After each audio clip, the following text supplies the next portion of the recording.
Bonjour à tous, bienvenue sur News Sécurité, un des médias d'Agora Manager. Nous sommes en direct donc du Salon des maires et je suis accompagnée de Georges Fenech. Bonjour Georges. Bonjour chère Virginie. Alors Georges, je rappelle, tu es conseiller éditorial pour News Sécurité et Agora Média.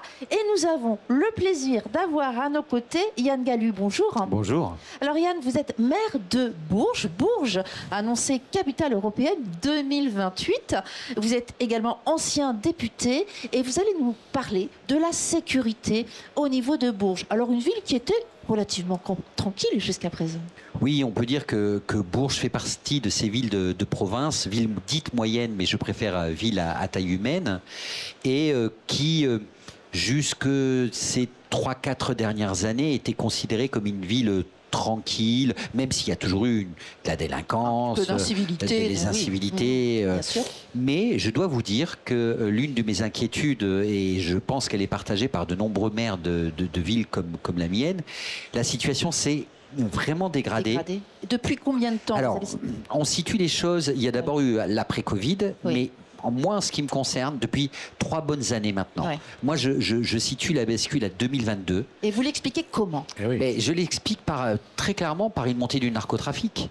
Quand le ministre, vous savez, moi je suis d'hiver gauche, donc j'ai un rapport à la sécurité où je suis pour l'ordre républicain, donc j'ai aucun problème pour parler de sécurité.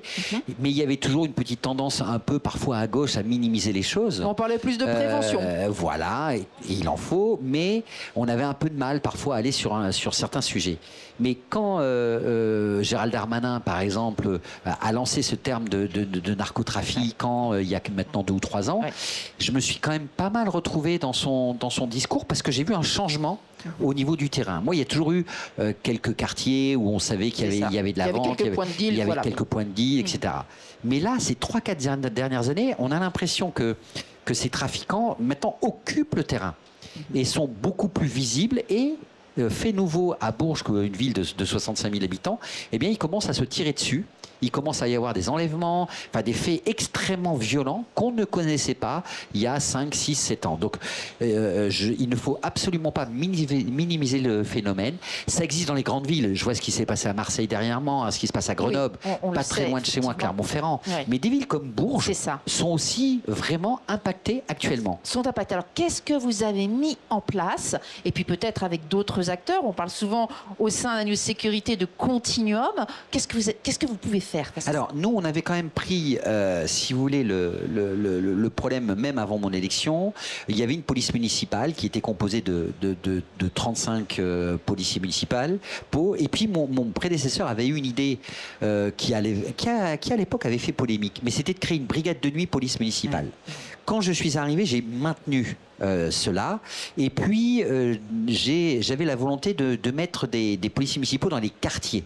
Donc ça, on les a mis dans les quartiers pour être en contact, pour faire de la prévention, mais aussi du renseignement. C'est très important, le renseignement. Et on a travaillé dans la main avec la police nationale. C'était déjà le cas avant, mais on a augmenté, si vous voulez, cette volonté. Plus on a multiplié les caméras de vidéoprotection. Donc c'est un peu tout ça qu'on a fait. Mais avec les bailleurs sociaux? Alors, bien sûr, avec tous les acteurs, avec les bailleurs sociaux, avec police nationale, police municipale et nous-mêmes, gendarmerie, parce qu'on est dans un territoire où la gendarmerie est extrêmement proche. Mais moi, je vous le dis, ce qui m'inquiète actuellement et ce qui fait qu'on a des problèmes où justement le narcotrafic est très prégnant dans ma zone, c'est qu'il y a eu quand même une baisse des effectifs de la police nationale. Et ça, moi, par exemple, sur le commissariat de police de Bourges, j'ai eu jusqu'à moins 21 postes de policiers nationaux en moins.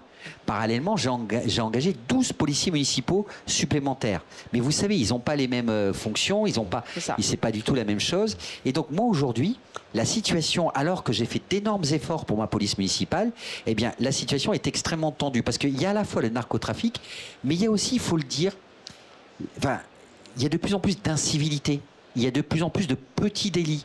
Il y a de plus en plus d'actions qui pourrissent la vie des habitants. Et donc cette question de la sécurité, elle est devenue la question centrale à Bourges comme ailleurs actuellement pour les municipales. Quel serait votre appel pour vous au niveau aide ou quelle est votre vision pour demain? Alors moi, à ce stade, je pense que l'État doit augmenter sa présence en termes de police nationale. Ça, c'est clair. Je vous donne un exemple. Ma brigade, parce que je discute beaucoup avec la police nationale, j'avais 8 agents de police nationale qui étaient dans la brigade stupéfiants. Ils ne sont plus que 2. Donc, pour traiter le narcotrafic, de passer de 8 à 2, c'est catastrophique. Donc la première des réponses, elle doit être une réponse nationale avec un soutien beaucoup plus affirmé à notre police nationale, beaucoup plus affirmé à nos officiers de police judiciaire et aux enquêteurs. On manque d'enquêteurs dans ce pays. On ne résoudra pas le problème comme ça. Donc ça, c'est la première des choses qu'il y a à faire. La deuxième des choses qu'il y a à faire pour des maires comme nous, pour aider notamment la police nationale, il faut, moi je l'assume, il faut nous donner plus de pouvoir aux polices municipales. Il faut que les polices municipales puissent gérer. C'est en train de changer, hein, on le voit, ou du moins, il y a une volonté. Il y a une volonté, il y a un texte qui est un projet de loi, oui. Il y a un projet de loi qui est en ce moment en discussion. Mais nous, on pourrait soulager la police nationale de plein de petites procédures qui ferait gagner du temps à la police nationale et ferait gagner du temps à la police municipale, parce qu'actuellement on interpelle et on ramène à la police nationale. Donc je crois qu'il faut absolument travailler la main dans la main avec les bailleurs sociaux, avec la police nationale, avec la police municipale. Il faut aussi faire de la prévention, parce que moi j'ai vu où ça se dégrade, ça se dégrade aussi dans les quartiers où les services publics sont partis. Donc il ne faut pas non plus négliger cet aspect des choses-là, mais je pense que l'une des priorités, c'est quand même renforcer la police nationale et donner des pouvoirs beaucoup plus importants à la police municipale. Merci. Georges, peut-être une réaction. Moi je trouve que ce que vient de nous dire Yann Gallut est très éclairant, mais en même temps très saisissant. Quand nous entendons qu'il y a eu une baisse d'effectifs quand même de 21 policiers nationaux, c'est énorme. C'est vraiment un manque pour une commune comme Bourges où il y a 65 000 habitants. Et en même temps, c'est très clair sur le positionnement que vous avez, Yann, sur le rôle accru que doivent avoir les polices municipales. Parce que certains maires, pas tous, nous ont dit oui, mais attention, il ne faudrait pas que ce soit au détriment...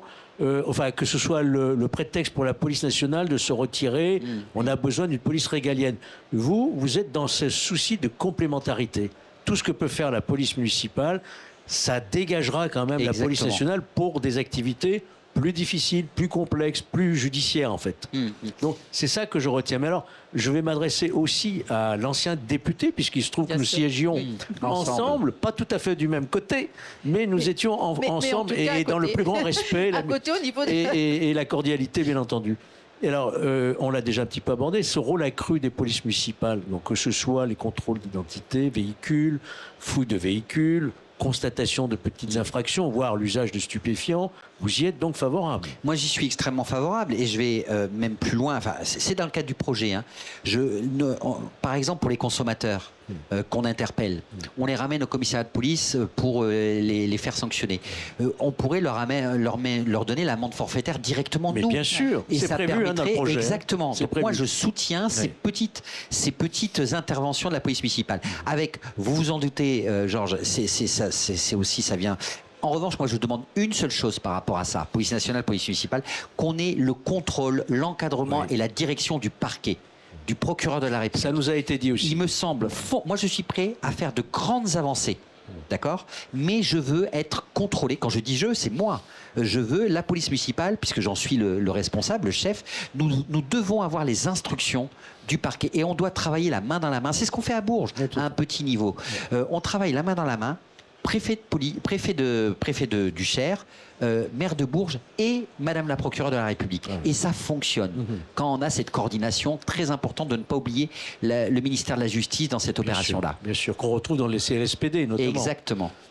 Voilà, merci beaucoup. On voit coopération à tous les niveaux, coordination, continuum. Il est bien là. Merci à vous, Yann, d'être présent aujourd'hui, d'avoir été notre invité. Et on peut souhaiter bon succès, bonne campagne pour 2026. Exactement, merci beaucoup. Voilà. Bonne campagne. Même si je ne me suis pas encore déclaré. Merci à vous. On l'espère. Les habitants de Bourges l'espèrent.